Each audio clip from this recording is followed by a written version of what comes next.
ようございます。僕は今日ビアナドカシュテロに来てます。リスボンからバスで4時間半ぐらいですね。結構長旅で疲れました。ビアナドカシュテロは、ポルトガルの、北部の、海沿いにある港町です。もう早速この雰囲気すごい素敵です。通りが綺麗です。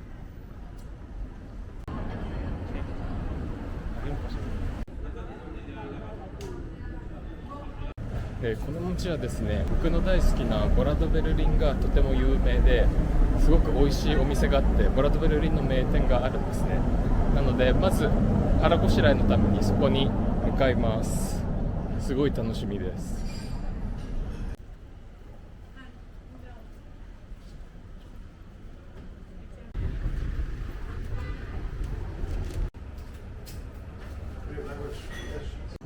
さあ、楽しみにしていたボラドベルリンゲットしました。川辺に行って食べようと思います。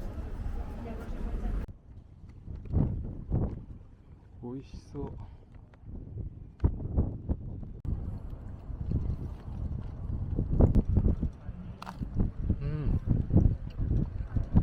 めちゃくちゃ美味しいです。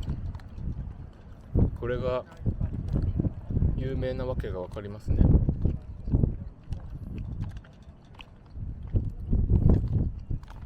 なんか普通のボラドベルリンとちょっと違います。もっとふわふわしてて、生地に弾力があって、ちょっと食べかけで見たくない人失礼します。こんな感じで弾力があるんですよね。なので食感いいし、クリームはクリームなのかな、ちょっとシナモンの風味が効いてます。すごい美味しいです。僕もせっかくなので欲張って2個買いました。でもう1個買いました。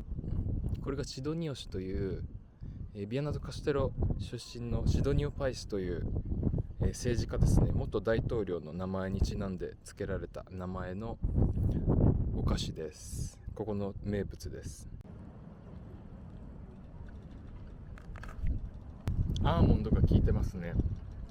香ばしい、すごい香ばしくて美味しいです。甘いけどザ・ポルトガル風の卵黄ペストリー、そんな好みじゃない人におすすめかもです。川の水すごい綺麗で魚がいっぱいいます。でこの町の真ん中を流れてるこの川がですね、リマ川ですね。リマという名前の川で、このビアナドカシュテロっていうのはこのリマ川の河口にあって大西洋に位置しているというか出てくるところなので、中世の時代から、海洋とか交易とかですごい栄えた町です。当時なのでこの作物であったりとか、いろんな、商業製品であったりとかの、輸出入で海外の拠点になったりして、栄えた町なので、このリマ川っていうのが本当にこの町の本当に重要な拠点になっているという、この川と海で発展した町というような、場所です。そして今僕が座っていたこの右手を見渡すと橋があるんですけど、これがですね、ビアナドカシュテロ流れるこのリマ川にかかっているポンテエッフェルという橋です。名前でピンときた方いると思うんですけど、フランスの建築家のギュスタブ・エッフェルっていうエッフェル塔を建築した方が建てた橋なので、エッフェル橋という名前がついてます。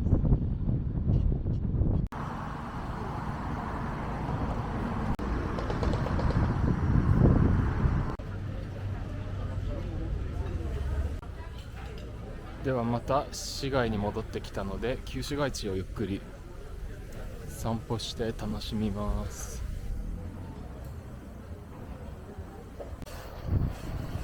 で街の至るところがすごいフェスティバルな装飾されてるのに皆さん気づいたと思うんですけど、8月のですね15から22日23日かながお祭りの期間で、ノッサセニョラ・ダ・アゴニア巡礼祭っていう大きいお祭りがあるので、その飾り付けがこんな感じでされてます。22日がメインのパレードフェスティバルの日らしくて、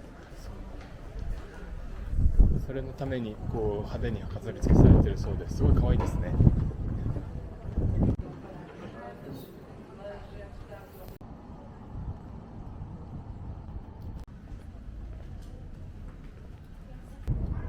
街中すごい涼しい風が吹いてて、すごい心地よいです。全然暑くないです。今年リスボンも全然暑くないんですけど、今リスボンが29度で、ここが27度ってこうフォーキャストには出てるんですけど、この風がすごい吹いてるので、なんか実質 4,5 度ぐらい低い場所に来た気がします。すごい涼しくて心地いいですね。そしてこのやっぱり港町田舎特有のゆったりした空気が流れていて、すでにすごい心地いいです。まだ到着して間もないですけど、すごい自分のなんていうんですか、気持ちの心のペースもすごい一気にスローダウンして、とっても癒されてます。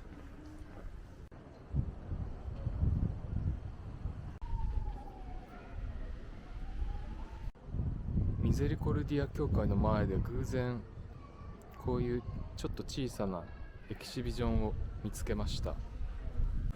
ちょうどさっきお話しした今月の巡礼祭の関連ですね。とっても面白いです。僕もこの巡礼祭ってどんなものかをよく知らなかったんですけど、こういうこの地方特有のフォークロアのこととか、このお祭りのことですね。海に信仰を託す日ということで、こうやって地方の文化とか、お祭りが大々的に受け継がれて、こう現代的な展示で伝えられているのすごい素敵ですね。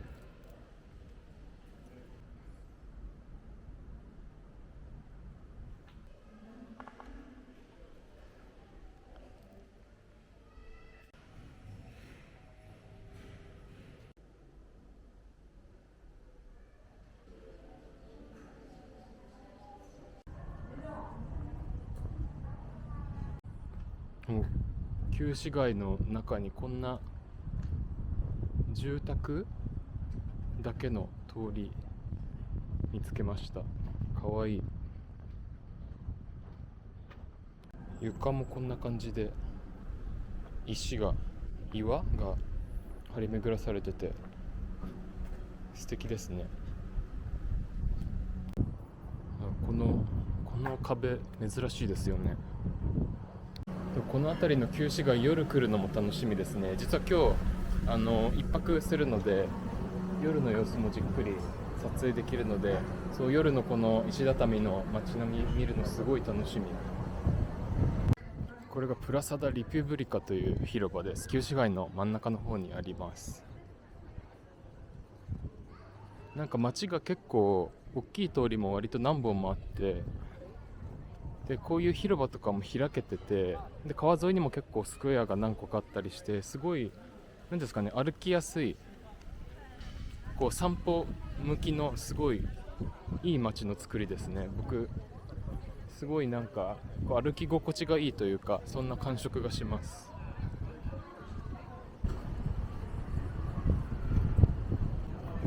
街大きいですね。すごい大きいです。思ってたサイズの倍ぐらいあるかも。こう映像で伝わってるか分かんないんですけど、結構な規模感のメインストリートが何本もあって、で人も多いんですよ。多分夏だからってのもあると思うんですけど、お休みで人通りも結構どの通りも割とあって、なんか大きな街だなっていう感じです。どうなんだろう、これ涼しいから人が活発に外で活動しやすいっていうのもあるんですかね。は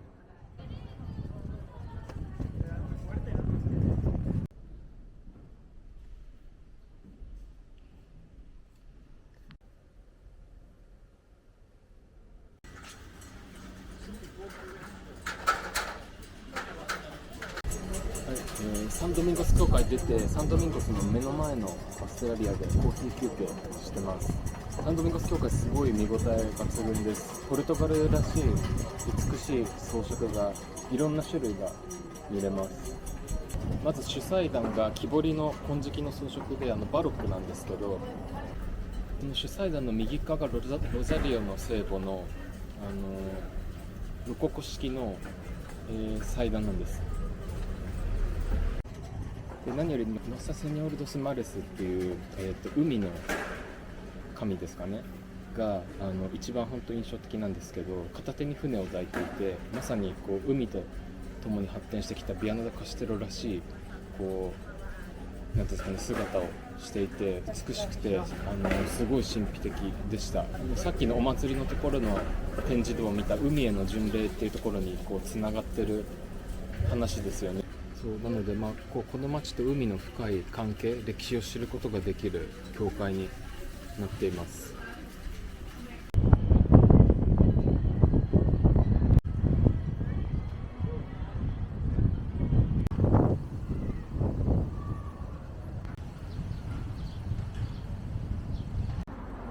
ではせっかく海辺の町へ来たので、ビーチの方に歩いていきます。旧市街地から 2,30 分ぐらいで歩いて行ける距離です。はい、プライアノルテというビーチに来ました。風がちょっと強いですが、でもとっても綺麗なビーチです。本当に風強いですね。結構街も海もどこも風すごいので、ちょっと今回の Vlog 風の音で音声荒れてないかが若干心配ですね。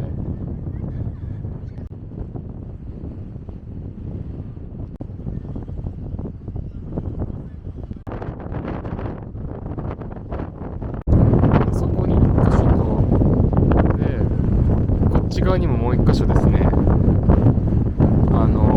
海の中にプール、囲いがちゃんと作ってあって、プールで安全に泳げるようになってます。なので風強いですけど、多分あそこにいれば安全に海水浴楽しめそうですよ。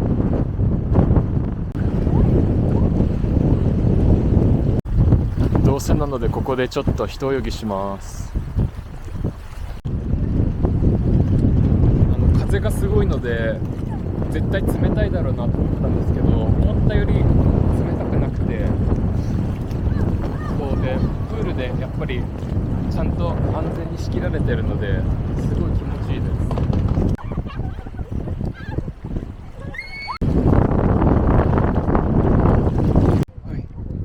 ちょっと北部のビーチで泳ぎたいなっていう願望が実はあったので、一泳ぎできてすごい良かったです。めっちゃ気持ちいい。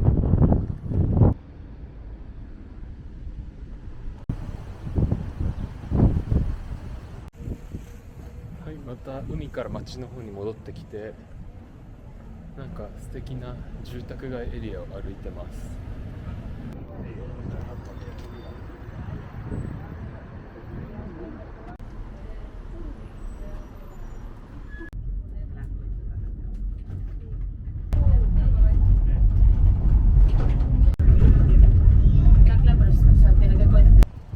エレベーター登って丘の上まで来ました。エレベーターはですね、ナザレのエレベーターと違って景色があんまり見えなくて、そうひたすら森の中を進んでいく感じでした。なのであんまり景色はないんですけど、はい、でも着くと本当に素晴らしいこんな景色が広がっております。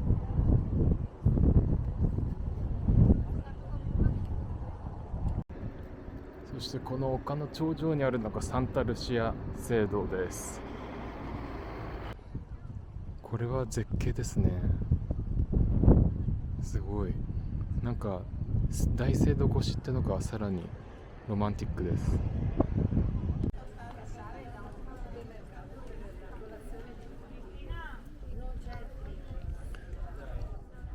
このビアナ・ジョ・カステロの街を一望する大聖堂の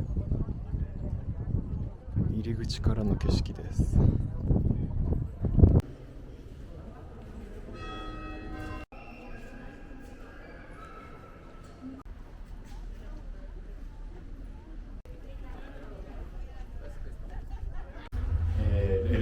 ルーフトップに登ります。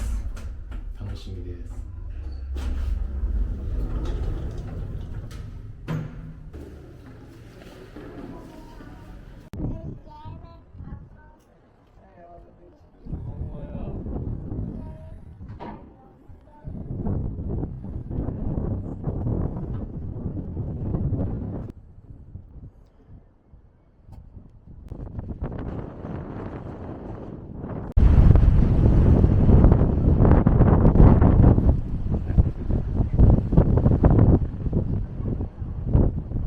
絶景でしたね。ちょっと階段がスリリングすぎますが、登る価値はありありです。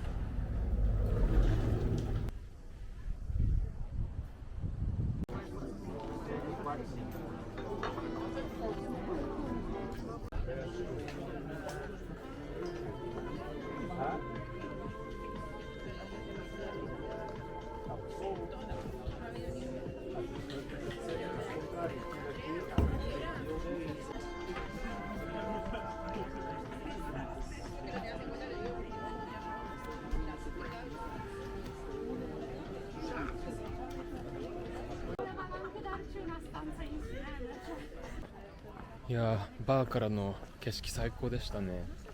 ちょうど今日が落ち始めてるのですごくムーディーでした。なんか何時間でも入れそうでしたが、僕はちょっと街に戻って食事をしたりチェックインしたりしなきゃいけないので、そろそろちょっと、また地上に戻っていこうと思います。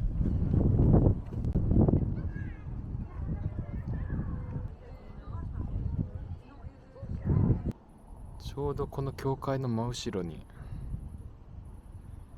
日が落ちました。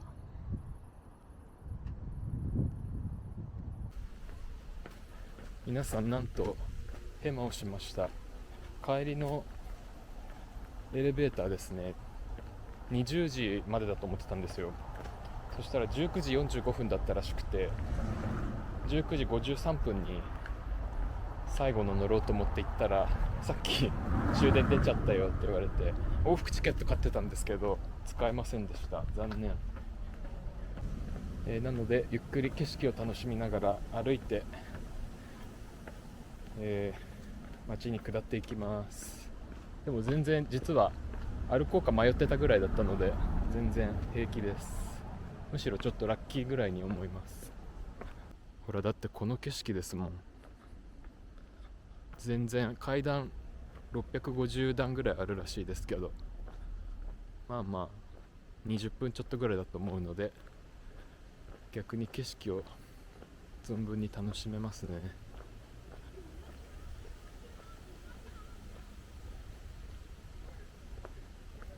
もう景色、リマ川が一望できます。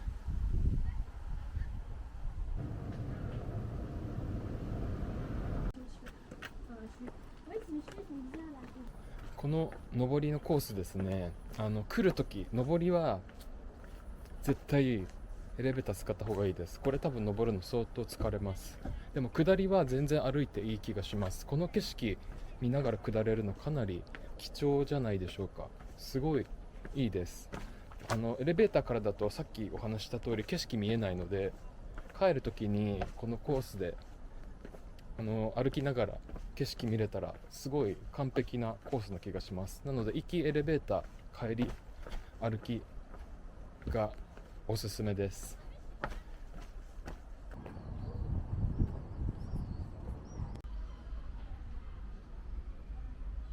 夕方の旧市街もすごい落ち着いて素敵ですね。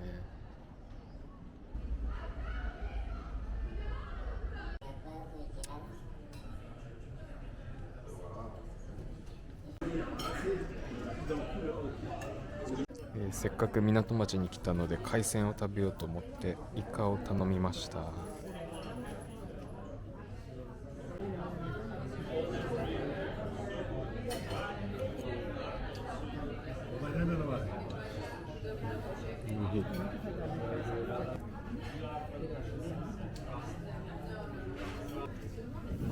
イカも新鮮で美味しいですし、前の人が食べてるバカレオがめっちゃ美味しそうだったので、バカレオもおすすめです。食べてないですけど、すごいプリプリで新鮮そうでした。満足です。これプリントされてた柄だったんだ。この人なんでずっと自転車乗ったまま何十分も経ってるんだろうと思って気になってたら柄だった。びっくり。さあ、じゃあ美味しいディナーも食べれたところで、楽しみにしていた夜の旧市街を散歩してうろうろしながら今日の宿に向かって帰っていこうと思います。いや、いいな、すごい綺麗。さっき僕が食事してたストリートもライトアップつきました。プラサダリプブリカもこんなに一面ライトアップですごい綺麗です。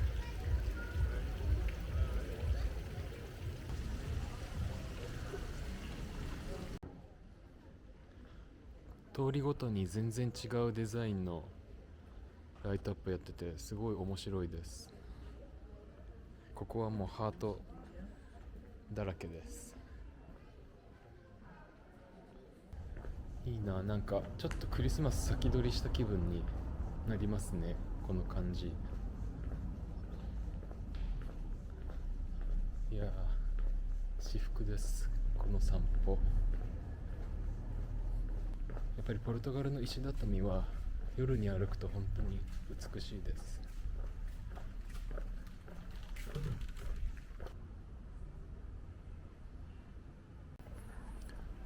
リマ川沿いの通りに来ました。この川沿いも賑やかですね。夜テラスでお食事している方がいっぱいいて、いいな、この感じ。ポルトガルって感じ。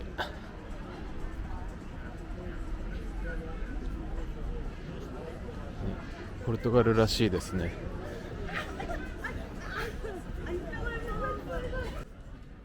多分フェスティバルの一環でクラフトのお店がいっぱい出てますね、川沿いに。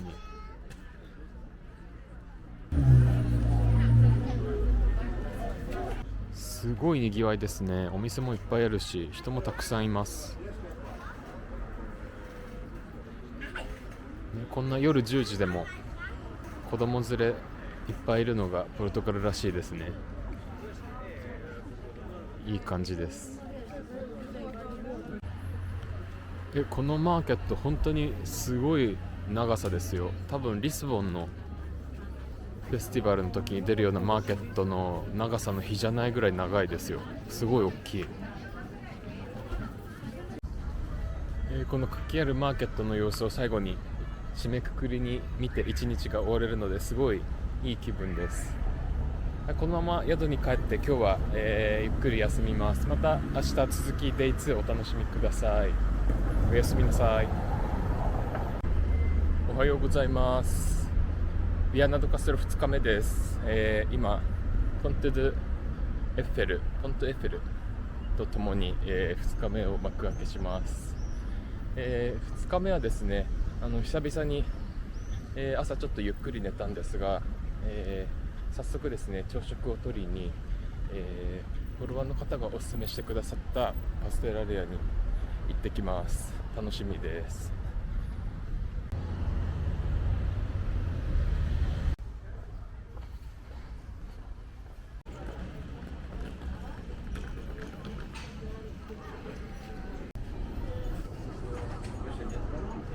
ボラドベルリンを注文しました。美味しそうです。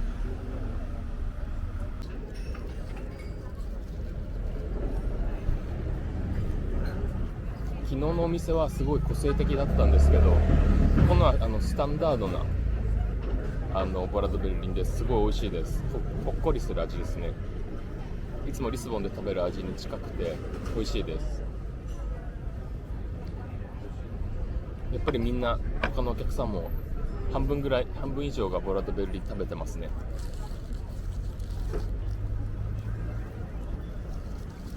このパステラリアは通りの端っこにあるのでそう海が見えるんですね。海というかリマ川ですね。景色も最高です。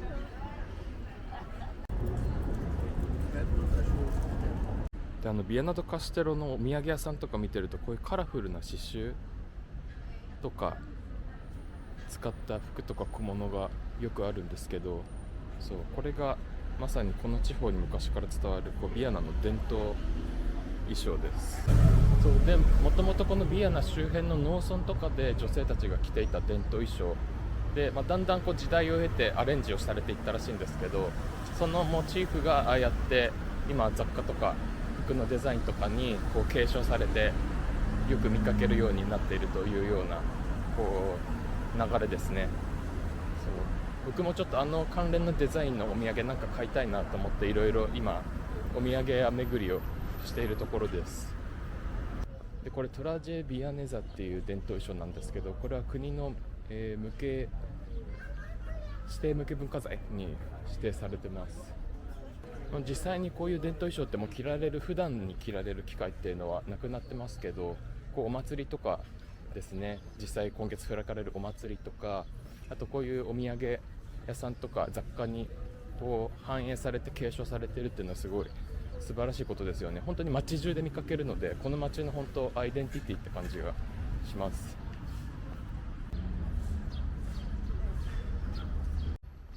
そう僕がよくポルトガルの地方都市に来ると花が手入れされててすごい素晴らしいって話をよくしますが、こうやって皆さん朝からすごい綿密にメンテナンスをしていらっしゃいますね。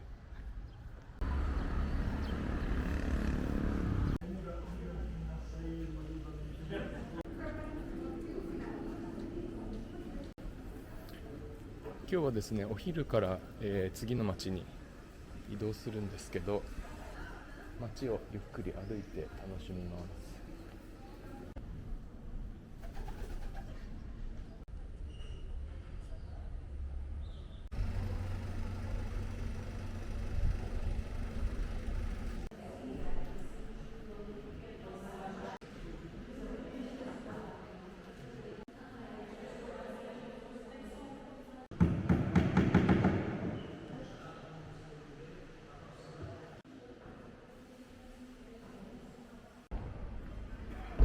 映像でお見せしたと思うんですけど、お祭りの準備してましたね。お祭りの準備してたりとか、今修復のメンテナンスの工事もしていて、そういい場面が見れました。なんかヨーロッパ来てから結構この 1,2 年どの街もポルトガルだけじゃなくですね、どこ行っても工事が結構大々的にやってて、これに慣れてむしろなんかメンテナンスしてる場面見れるのラッキーって思うようになりました。最初結構アンラッキーって思ってたんですけど、ああやってなんか職人の方とかが綿密にメンテナンスしてるのとか見ると結構感動というか感銘を受けます。その一つ一つの何ですかタイルを地道に磨いてる場面とかですね、さっきみたいに一つ一つの装飾をきちんとなんていうんですか綺麗に仕上げてるところとか見ていると、逆にこれもレアなシーンなのかもしれませんと感じるようになりました。もうですね、ポルトガルもそうですし、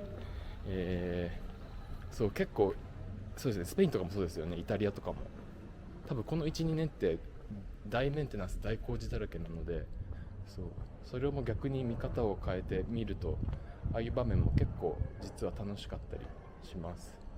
だってお祭りのみこしの装飾とか今本当に普通のおばあちゃんたちがやってましたよ。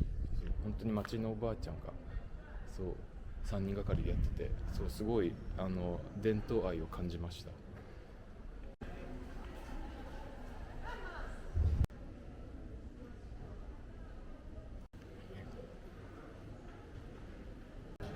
フェスティバル期間限定のグッズ全部めちゃくちゃデザイン素敵だったので、悩みに悩んだ挙句T シャツを買いました。かなりレアだし一生思い出に残るので、T シャツ大切に着ようと思います。では皆さん、そろそろですね、僕次の街に移動していくので、この辺りで Vlog 切り上げようと思います。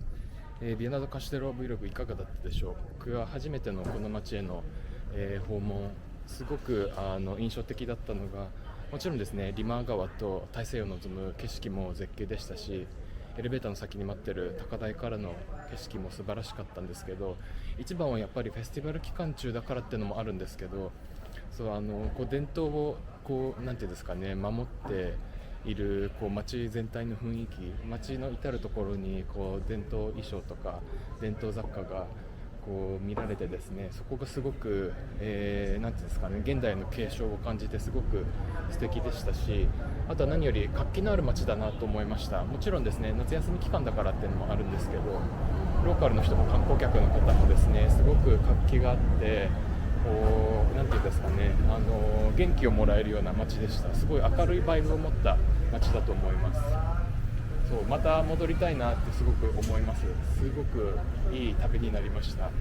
では次の街の Vlog もぜひぜひ楽しみにしていてください。今回も最後までご視聴いただきありがとうございました。バイバイ。